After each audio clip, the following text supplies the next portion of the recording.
Secretary Rubio, my dear friend Marco, it's great to welcome you in Jerusalem with your delegation. It's great to welcome you in Jerusalem as Secretary of State of the United States. I have to say that this visit comes in the wake of a historic visit to Washington. I've said, and I'm going to repeat it again, because it's so true. President Trump is the greatest friend that Israel has ever had in the White House. And the visit in Washington reflected that in every way, and your visit here reflects it in every way. Throughout your political career, you've been a great supporter of Israel and a great champion of the U.S.-Israel alliance. I have no doubt that your unwavering support will continue during your tenure as Secretary of State. And I also have no doubt that you'll be a voice of clarity and courage on the world stage for the values that we in Israel, you in America hold dear, the values of freedom for all those who cherish liberty. You're already doing that, and I want to tell you that it's heard loud and clear here and everywhere else. Today, Secretary Rubio and I had a very productive discussion with our staffs on a number of issues. None of them are more important than Iran. Israel and America stand shoulder to shoulder in countering the threat of Iran. We agreed that the Ayatollahs must not have nuclear weapons. And we also agreed that Iran's aggression in the region has to be rolled back. Over the last 16 months, Israel has dealt a mighty blow to Iran's terror axis. Under the strong leadership of President Trump and with your unflinching support, I have no doubt that we can and will finish the job. We also spoke a great deal about Gaza. I thank Secretary Rubio for President Trump's assistance in helping us secure the release of another 3 hostages yesterday. These are hostages that Hamas refused to support only a few days to release only a few days earlier. And I also thanked him for America's unequivocal backing for Israel's policy in Gaza in moving forward. I want to assure everyone who's now listening to us, President Trump and I are working in full cooperation and coordination between us. We have a common strategy, and we can't always share the details of this strategy with the public, including when the gates of hell will be opened, as they surely will if all our hostages are not released until the last one of them. Israel is determined to achieve all the war objectives we set after the horrific attack on October 7th, the worst attack on Jews since the Holocaust. We will eliminate Hamas's military capability and its political rule in Gaza. We will bring all our hostages home, and we will ensure that Gaza never again poses a threat to Israel.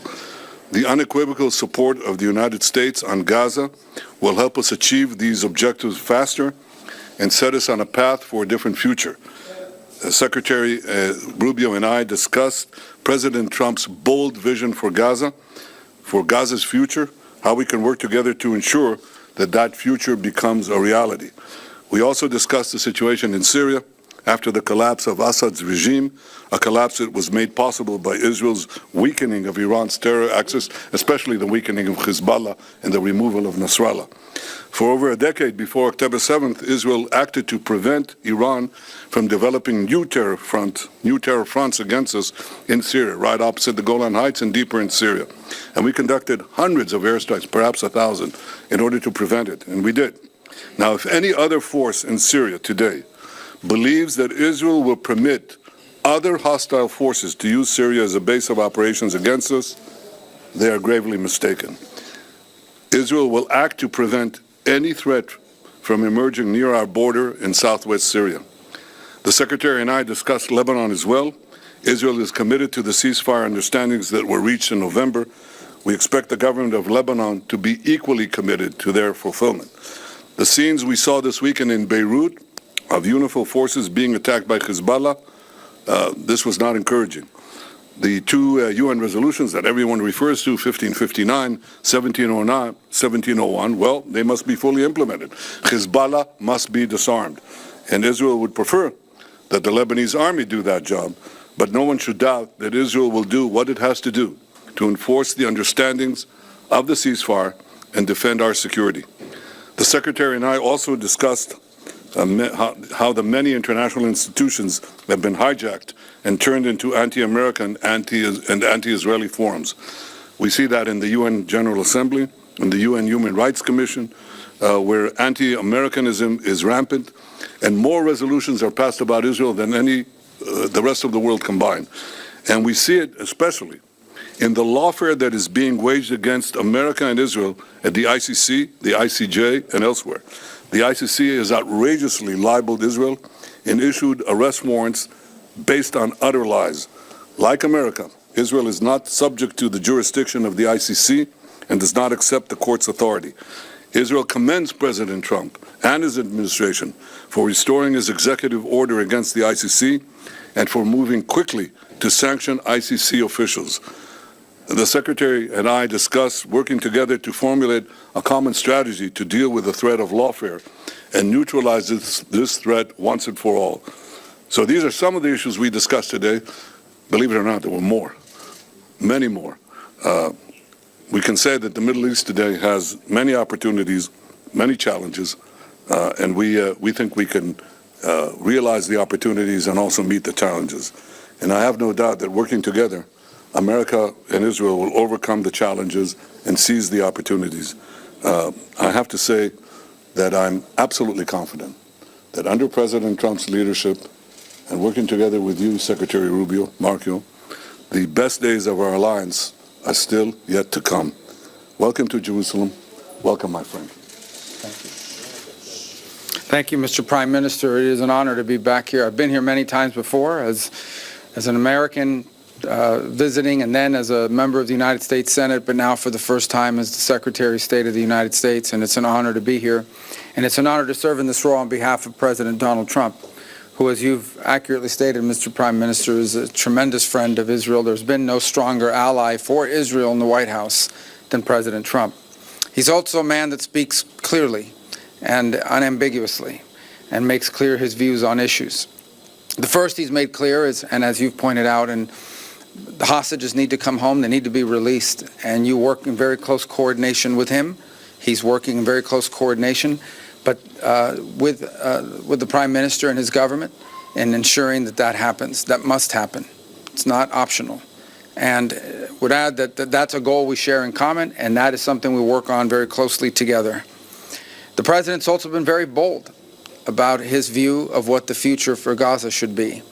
Not the same tired ideas of the past, but something that's bold and something that frankly took courage and vision in order to outline.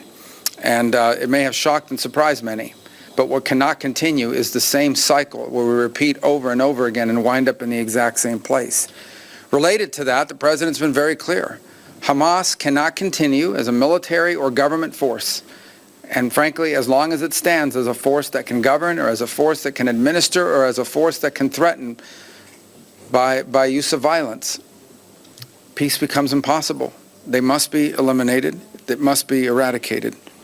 On the broader issues that we discussed as well is the questions in Syria.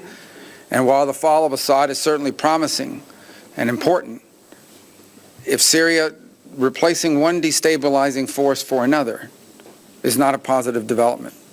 And that is something that we will watch very carefully as we seek to craft our own strategy with regards to how to approach the events in Syria. In the case of Lebanon, our goals are aligned and the same. A strong Lebanese state that can take on and disarm Hezbollah. The common theme in all of these challenges is Iran.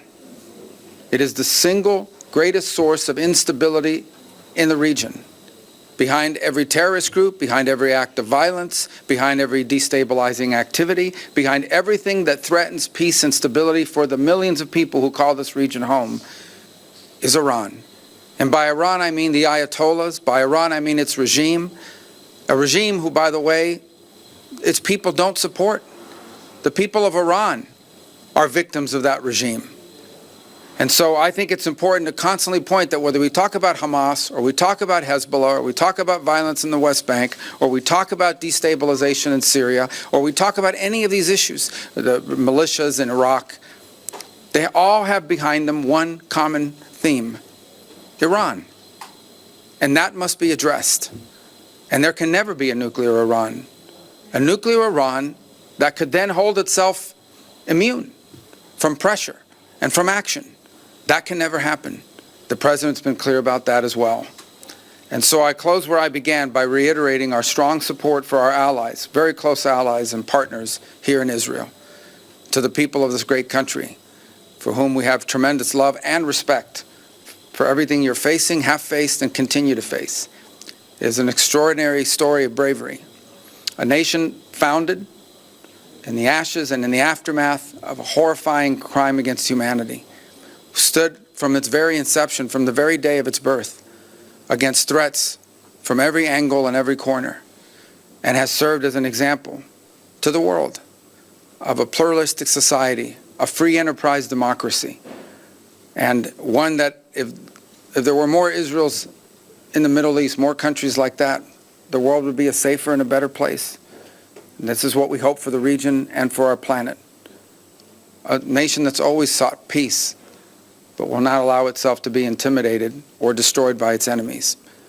And on that front, you can always count on us, as long as I'm in this position and President Trump is in the White House. So thank you. Thank you.